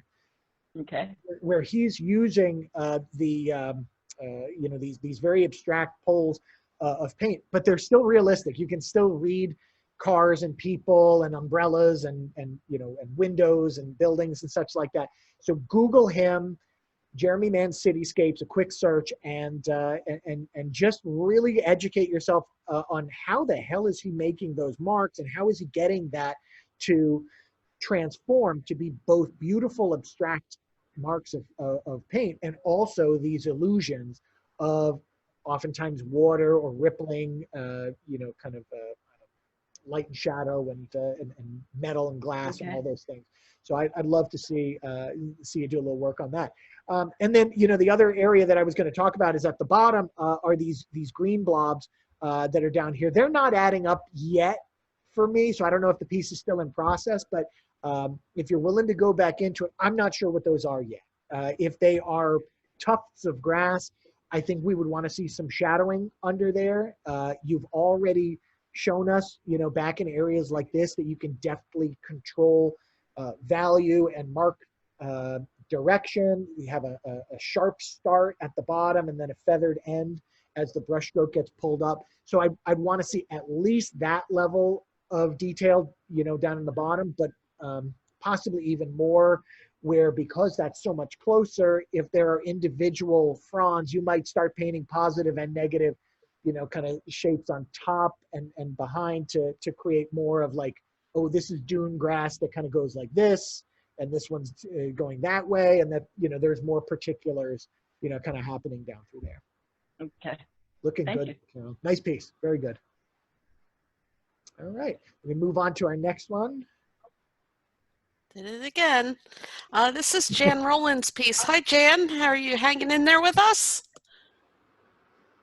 Hey, Jan. Wonderful piece. And Jan, are you still with us, Jan? If not, yeah, she can watch on the recording. Trying to unmute Jan, but I can't seem to unmute her. She is on. Hey, Jan. Lovely piece, Jan. And we're getting at least two realities kind of superimposed here over top of one another. And it's charming because, what we're left to kind of wonder is, are we looking through a window at a fairly realistic scene, as you've depicted it, or are you, as many artists are starting to do, combining two images to deliberately deny the presence of one or the other and create something new? I know this is a series you've been working on for a while, these types of images. Are you with us, Jen? In audio? No? Okay. Well, I'll just keep going. So there's a consistent use of color throughout, kind of leading us. I think the blue is a nice feature element, that kind of, bops us around from here to here, back around to here.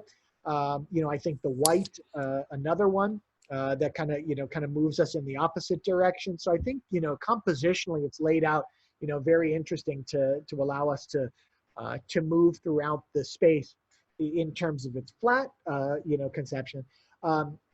The thing that I love and then start to mistrust is how three-dimensional the table with the flowers are over at the left, how close that feels to us. And then I feel like I want a deep space. I feel like if we had some way to imply a deep space, maybe over her shoulder, something that pushed, really, really far back there, that it would just open up a new axis in the piece for us to travel. Currently, I feel like that right side, the whole right side of the picture is pretty flat. I like the textures that I'm seeing there. But then when you give us that little piece of candy that is the three-dimensional table leg, down here, that just jumps out into our space and we can kind of peek underneath, and then this nice dimensional vase. I feel like I want something to reciprocate, something to move in the opposite direction, kind of deeper into the space. And I think the most likely spot is kind of up there, in the top right, so that you would get this diagonal spatial axis that we could kind of run. I'm afraid you're connected to my phone. Okay, we have Jan on now. Hi, Yeah, Jan. sorry. Hi. I don't know what happened, but I just lost connectivity. All good, Jan. It's all good. I don't know how many of those comments you heard. Did you just? None. None. I just got back on. Okay. All right. Well, certainly, I'm not going to re-say everything because we can watch that in the video. But the one thing that I was just saying would be interesting, you have this bottom left-hand corner that is so three-dimensional coming towards us in the picture. I would love to see maybe in the back right or something like that, a place where we can just go for miles, that we can push back, you know, into the space. That would give you a kind of a three-dimensional axis through the piece, because right now the whole right side feels pretty flat. I mean, I like the way you chop it up, you know, with the masking and you know, and the figure and all that. But if you're giving us something that's so near to us, exceptionally near to us with that table, I would just love to see if there was a way to, you know, kind of do that in reverse, you know, deeply into the space. So that would be something I would love to see. Do you have any stories about, like, what's the piece about? Why is there, you know, the kind of the patterning over top of our figure? Oh, it's part of a series, and it's looking through windows. Right. So what I see when I look through my windows to the house next door, I would see these patterns over the top of their windows, and maybe the reflections of leaves and branches before you see what's behind. So that's what it's based on. It's based on basically looking through windows and different patterns. So it's semi-abstract, you know, some parts. Well, I don't know. Realistic, other parts not. It is reasonable that one could go out and find a complex visual situation like this and paint it completely realistically. If you looked at Richard Estes' work, you know, the photorealist Richard Estes, that's what his entire oeuvre is about, is looking at these odd reflections, you know, through things, reflected into things, and the juxtapositions of space that happen there. So you could paint it realistically. So then I guess the question is, did you ever see this scene? Is this a scene that you're looking out your window and perceiving? Or are you just collecting kind of visual cues? Like, okay, I know when I look through windows, I see this pattern and I see the sticks. And then, okay, I want to figure, I could imagine seeing someone, you know, is sitting like this. So are they? Oh, no. It is partially based on a real scene. So I had this little orange table, which you probably know because it's at the Yellow Barn, with the daffodils on top and a model sitting behind. And so that's what I did initially. But then the more I played around with it, the more it changed and became abstract. And then it was, you know, the window effect was put on top. It was just, it was made up as I went along. But I started with realism to start with. Right. Yeah, absolutely. And I think that's excellent to kind of know the process a little bit. So yeah, start with realism and then add this level of your, you know, kind of conceptual, you know, over on top of it. But then I think we've got to go back for a third pass, which is, how is it working as a composition inside of the rectangle? And that's, for me, all the backstory and all of the process to get us here. I still think it has to work, you know, compositionally in terms of the space, in terms of the patterning.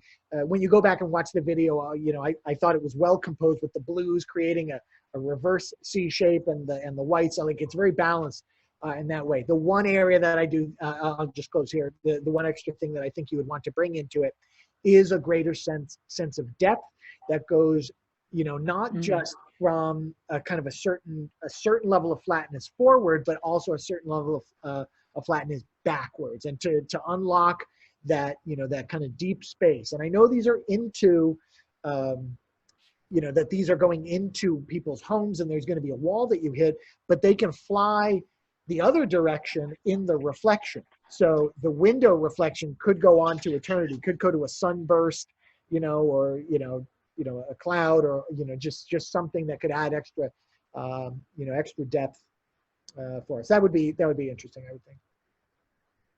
Okay. All right. I think we'll move on. Thank you, Jan, for joining us too.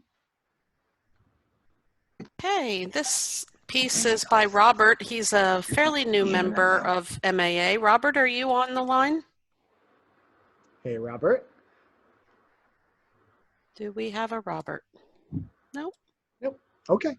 Well, go ahead and get started. You know, Robert, I think a really nice, you know, idea to compose the picture in this kind of L shape pattern, where you've got the flowers on the one side and the other, and then the two hummingbirds, you know, kind of entering in the space there.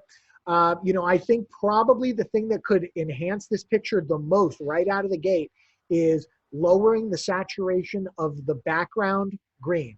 And if we do that, what it's going to allow is for those foreground green leaves and the hummingbirds, also green, for them to pop forward, and, you know, for the background to do just that, to go back.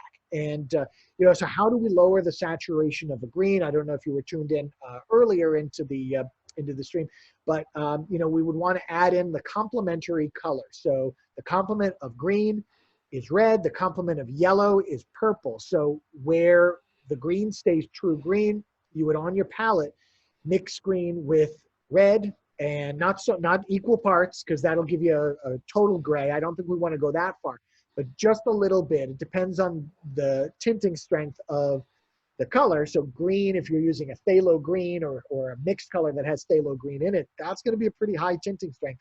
So you're going to need a good bit of the red to affect it. But a nice cadmium red, or, you know, if you're using acrylic, maybe, you know, to put some naphthol or something like that into there, to be able to lower the saturation. So it goes from a screaming green to a more muted, but still green. Green. If you have yellow in there, then of course we add a little more purple, and that's going to do the same thing. So so when we it's like that, you know, that joke when everybody's lined up and they need a volunteer, everybody steps back, and the one guy who doesn't step back looks like he volunteered.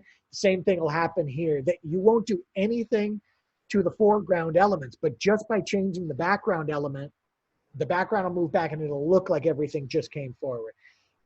Because what I see with a lot of beginning students, when they create an issue with a bright color background, and then they're like, okay, I want my figures to pop forward, they're in this arms race that they can't win, where they're trying to go more intense or more contrast or more light, but we can't go any more than that green that's really plaguing us. So by you know, breaking the Gordian knot by just subduing the green, then you have a little more room to play with in your foreground, so you can start modeling the leaves. You can start modeling the petals.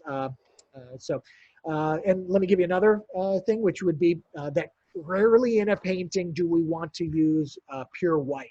You know, just as a general rule, maybe you get one highlight or one line or something like that where you want to use pure white. But you know, those I think they're pansies. Those red and white flowers down at the bottom. Those 5 points are all really similar. They're almost always, you know, at that pure white. So we want to take that down in value. And you can look at your photograph, if you're working from the photograph, and see if you can perceive any temperature, if there's a purpleness or a blueness to it, if there's an orangeness to it. And a trick that I might use is take a sheet of white paper, just, you know, printer paper, which you know is pure white, and put that right next to those lines on your photograph or whatever you're working from, and compare. It should help, you know, have that white as truth serum as a, you know, kind of a baseline to say, oh, now I see it's 2 shades darker and it's a little purple, and so now you'll know how to mix your color in those white places. All right.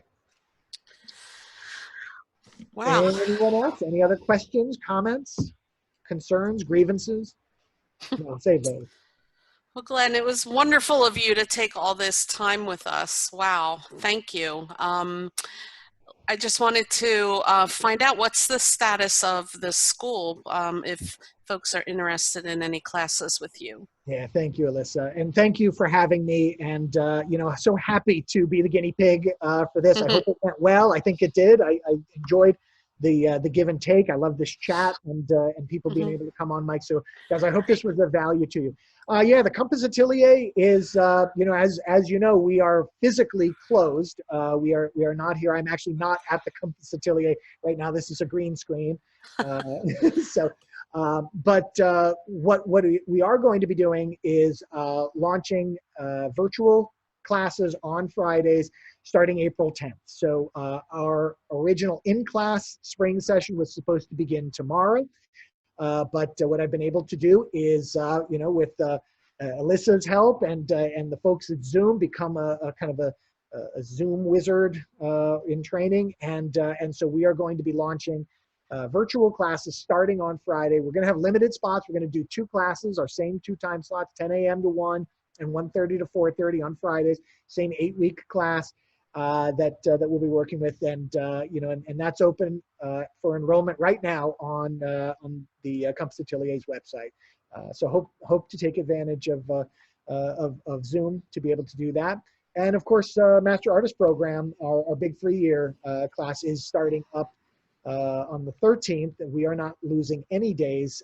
They're going to be doing Zoom as well as instructional videos that I'm recording. And those videos may be released to the public at a later date. Right now, they're just being tailored to that class. So a lot of interesting and exciting things as we all figure out how to navigate this new world. But I think most of us understand that for the foreseeable future, there won't be any in-person art instruction. So if you're looking for art instruction, whether it be with me or any of the other great instructors in this area, guys, go out there and support our local businesses.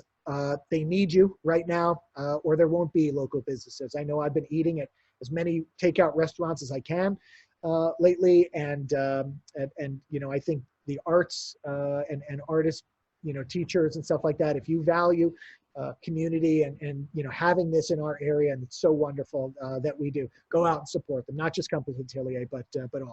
So, thank you. Thanks, Glenn. And MAA will have a couple more events coming up this month so that we can keep our little community here connected. On Monday, Walt Bartman will be hosting a learning session for us. He's going to teach us how to set up a meaningful still life at home and paint that. That is on Monday. And on April 15th, the artist Susan Abbott, she's originally from Tacoma Park and is now based in Vermont, an exceptional still life painter. We'll do another critique series, and we still have a few spots open for that for anyone who did not submit a painting for this critique. And then you can sign up for both of these on our website. And then thanks to Dora, we've set up a painting challenge on our MAA members group on Facebook.